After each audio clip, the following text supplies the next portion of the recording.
வணக்கம். இது நம்ம கிச்சனில் இன்றைக்கி என்ன பண்ண போகிறோன்னா, நாளைக்கு குழம்பு பட போகிறோம். அதனால இப்போ நைட்டே நான் இதை ஊற வைக்கிறேன்.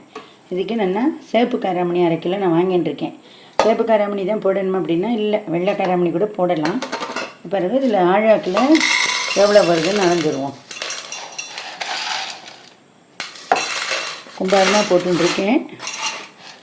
இதுக்கு ஈக்குவல் போர்ஷன் தான், என்ன அளவு வருதோ அதுக்கு ஈக்குவல் போர்ஷன் தான் நம்ம உளுத்தம்பருப்பும் போட்டுக்கணும். இதில் நான் எந்த வெஜிடபிள்ஸும் இப்போ போட போகிறதில்ல. இதில் 1/2 கிலோவுக்கு என்னோடய இதில் கும்பாரமாக போட்டு 2.25 வந்திருக்கு.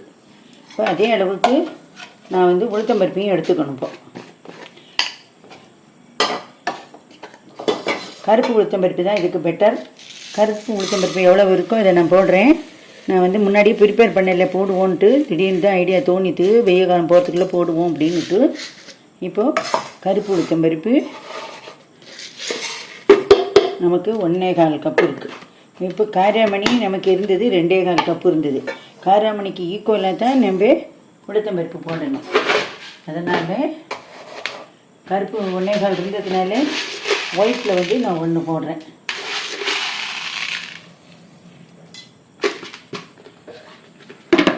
உளுத்தம்பருப்பை இது என்ன பண்ணணும் அப்படின்னு கேட்டீங்கன்னா, உளுத்தம்பருப்பை நம்ம காலம்பரம் வேஞ்சோடனே ஊற வச்சுட்டா போதும். ஒரு 1 ஹவர் ஊற வச்சிட்டோம்னா போதும், நல்லா ஊறிடும்.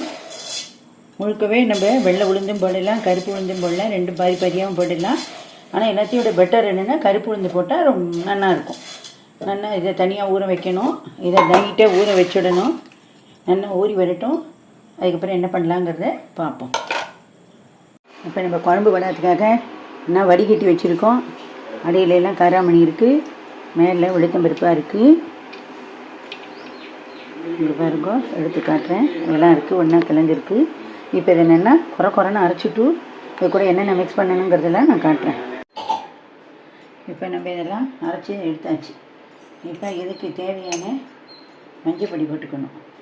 இப்போ என்ன பண்ணால் மஞ்சள் இருந்தால் வரலி மஞ்சளை நல்லா உடைச்சிட்டு நல்லா குழவிக்கல்ல வச்சு உடச்சி விட்டு தேவையான அளவு மஞ்சள் பொடி போட்டுக்கணும். இந்த அளவுக்கு நான் 4 டீஸ்பூன் போட்டுருக்கேன். உடைச்சிட்டு நல்லா பவுட்ரு பண்ணிவிட்டு அந்த பவுட்ரு அந்த காராமணி உளுத்தம்பருப்புலாம் அரைக்கும் போதே போட்டு அரைச்சி விடலாம். அதுக்கப்புறம் கடுகு எதுக்காக போடுறோம் அப்படின்னா அது கெட்டு போகாமையும் இருக்கும். இந்தமாரி போடும்போது கடுகு இதுக்கு ஒரு 50 கடுகு போடலாம். ஒரு 25லேருந்து 50 வரைக்கும் போடலாம். நம்ம சௌரியம் தான். நல்லா பொரிஞ்சு வரும்போது அந்த வாசனை நல்லா கம்மன்னு வரும்.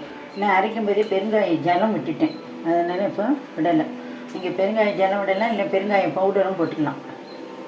உப்பு தேவையான அளவு உப்பு.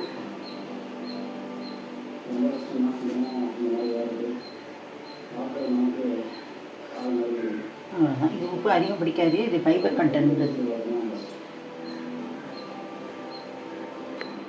இதில் நான் மிளகா ஊற வச்சுட்டு வெந்நீரில் ஊற வச்சுட்டு நான் அரைச்சுட்டேன். அப்படியே வெந்நீரில் ஊற வைக்காமல் அரைச்சா திப்பியாக வரும், ஏன்னா அரைச்சுட்டேன். இல்லை மிளகா வேண்டாம்னா நீங்கள் தனி மிளகாத்தூள் ஆற்றுல வச்சுருந்தீங்கன்னா அதுவும் படலாம். இல்லை மிளகாவத்தல், நீட்டு மிளகாத்தூள், குண்டு மிளகாத்தூள் எது வேணாலும் போட்டுக்கலாம். அது கூட காஷ்மீரி சில்லியும் போட்டுட்டேன்னா நல்லா கலராக இருக்கும். இப்போ இதுக்கு சில பேர் விளக்கெண்ணெய் விடுவா, நார்த் இந்தியாலாம் கடுகெண்ணெய் விடுவா. நான் நல்லெண்ணெய் விடுவேன். இப்போ நான் இதுக்கு எப்படியும் 100 மில்லி நல்லெண்ணெய் விட்டால் நல்லாயிருக்கும். இதுமாரி விட்டு நம்ம எல்லாம் ஒன்றார அளவுக்கு பிசைஞ்சுட்டு மாடியில் நீங்கள் எங்கே வடாம்படுற இடம் சூஸ் பண்ணியிருக்கீங்களோ அந்த இடத்துல நல்லா பெருக்கி எல்லாம் இதுன்னுட்டு நீங்கள் ஷீட், இப்போவே பிளாஸ்டிக் ஷீட் இருக்குது, அதெல்லாம் ரெடி பண்ணி 4 பக்கமும் கல்லெல்லாம் வச்சு எல்லாம் ரெடி பண்ணிவிட்டு வந்துட்டோம்னா இதை இந்தமாரி எல்லாம் ரெடி பண்ணிவிட்டு நம்ம போய் அப்படியே நல்லா கிள்ளி வச்சுட்டு வந்துடலாம். இப்போ இருக்கிற வெயிலுக்கு உங்களுக்கு ஒரு 3 நாள், ஆனால் ஆக்சுவலாக இது ஒரு 5 நாள் 6 நாள் நின்று காய வச்சு விடுங்க. அதுக்கப்புறமா அப்பப்போ இடையில மாதத்துக்கு ஒரு வாட்டி கொஞ்சம் நல்ல வெயில் அடிக்கிற நேரம் பார்த்து ஒரு இடமே போட்டு எடுத்து வச்சுக்கோங்க. வெந்தயம் போடணும் அப்படின்னு பிரியப்படுவேன். ஒரு டேபிள் ஸ்பூன் அளவுக்கு தாராளமாக வெந்தயத்தையும் நல்லா ஊற வச்சுட்டு அரைக்க வேண்டாம், இதோட போட்டு மிக்ஸ் பண்ணிடலாம். அவ்வளோதான். எதுக்கு இந்த கடுகெண்ணெய் நல்லெண்ணெய் இதெல்லாம் விட்டோம்னா பூச்சி வராமல் இருக்கணும். கடுகு போடுறது அதான் காரணம். கடுகு போட்டோம்னா நல்லா வெடிக்கும். நல்லா நம்ம பொரிஞ்சு வரும்போது அந்த கடுகு அதுக்குள்ளேயே வெடிச்சுட்டு தாளித்து கொட்டின மாரி ஒரு வாசனையை கொடுக்கும். இப்போ இதுவே என்ன கமகமன்னு வாசனை நல்லா வருது. நீங்கள் இந்த அளவு வேணும் உங்களுக்கு தேவையில்லை, இல்லை நேரம் இல்லை போடுறதுக்குன்னா கூட இதில் பாதி அளவு இல்லை 1/3 அளவு போட்டு கூட பண்ணலாம். இப்போ இதை நம்ம வந்து மாடியில் கொண்டு போய் பண்ணி வைக்கணும். இப்படி ஜலத்தை தொட்டுண்டு ஒரு ஏனத்தில் ஜலத்தை வச்சுண்டு இதுமாரி ஜலத்தை வச்சுட்டு கையால் தொட்டுண்டு இதுமாரி எடுத்து இந்த பாருங்க இது எப்படி இந்த அப்படி கிள்ளி வச்சுட்டோன்னா அது பாட்டுக்கு வைக்கல நல்லா காஞ்சின்னு இருக்கும். நீங்களும் இதேமாரி பண்ணி போயிருங்கோ. நான் செய்கிற ரெசிபீஸ்லாம் உங்களுக்கு பிடிச்சிருந்தேன்னா லைக் பண்ணுங்க, ஷேர் பண்ணுங்க, கமெண்ட் பண்ணுங்க. கமெண்ட்ஸில் உங்களுக்கு என்ன ரெசிபி வேணும்னு, வெஜிடேரியன் ரெசிபீஸ் என்ன வேணும் அப்படிங்கிறதையும் சொல்லுங்கள். இப்போ இது நீங்கள் இதேமாரி பண்ணுங்க. நன்றி, வணக்கம்.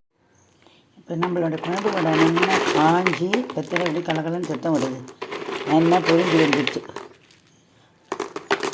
நான் 1 கிலோ போட்டேன், மொத்தம் இவ்வளோ வந்திருக்கு. இது போதும் தாராளமாக. வேணால் அப்பப்போ காய வச்சு எடுத்துக்கலாம்.